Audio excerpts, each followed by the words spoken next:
So 97%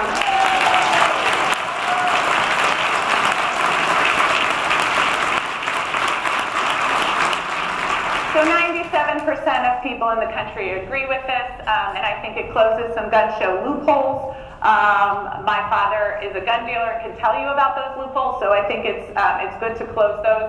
It does have carve-outs for hunting and for self-protection and for some family member carve-outs, which were important, but I think it's a great piece of legislation. I've also co-sponsored H.R. 1, which is... was a piece of legislation that, quite frankly, the new Congress people like myself, who were endorsed by End Citizens United, pushed for.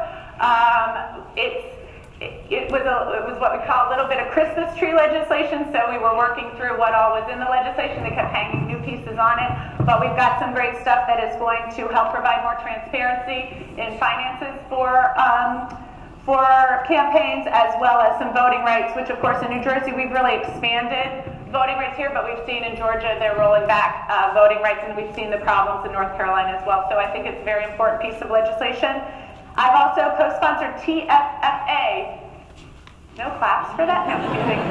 That is actually a piece of legislation that should help unlock some of the funding for the Gateway Tunnel, which Secretary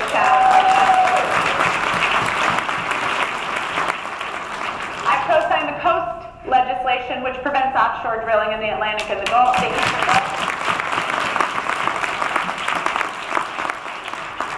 And then a piece of legislation near and dear to my heart, I co-sponsored a bill to ensure that federal workers receive back pay during the time.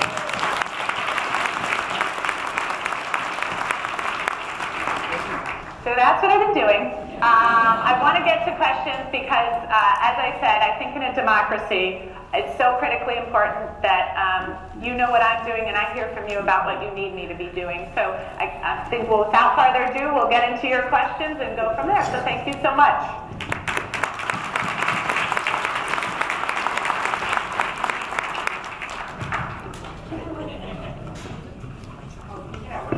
Okay.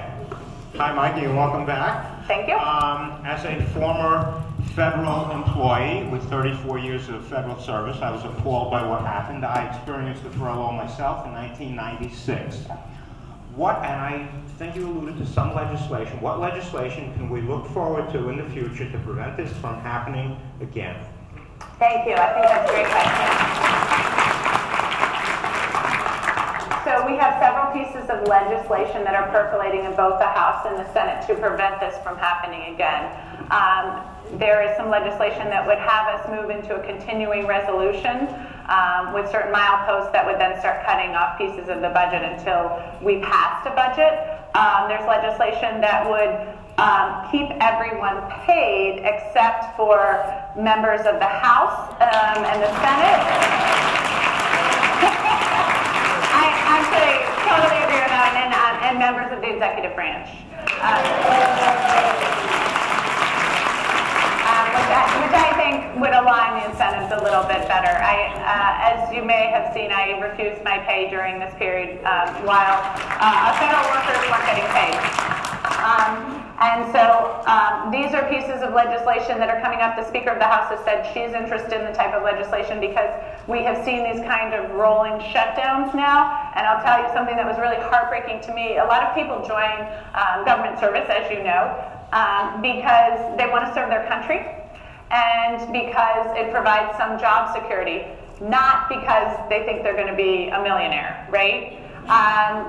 But that job security can make up for that if you know you're getting a paycheck. And I heard from several federal workers that were saying now, I'm looking for another job, that this just is the secure job I signed up for. I'm a single mom with 3 kids.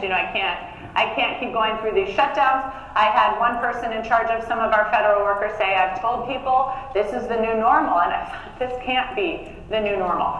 So we are working on that kind of legislation. Thanks for the question.